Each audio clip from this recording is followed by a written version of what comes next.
Од почетокот на годинава, заклучно со 31 јули, во Народната банка се регистрирани вкупно 3020 фалсификувани банкноти, од кои 2872 фалсификати во денари и 148 фалсификати во странски средства за плаќање. Од Министерството за внатрешни работи за слободен печат велат дека од почетокот на годинава досега на територијата на државата регистрирани се вкупно 10 кривични дела фалсификување пари, меѓу нив Предничи, Куманово, после се Скопје, Велес и Штип.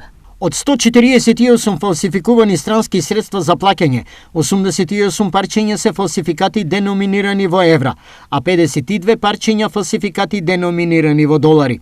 Останатите валути се символично застапени. Во овој временски период најзастапен е фалсификатот со апоенска вредност од 1000 денари, а од странските валути апоенот од 50 евра.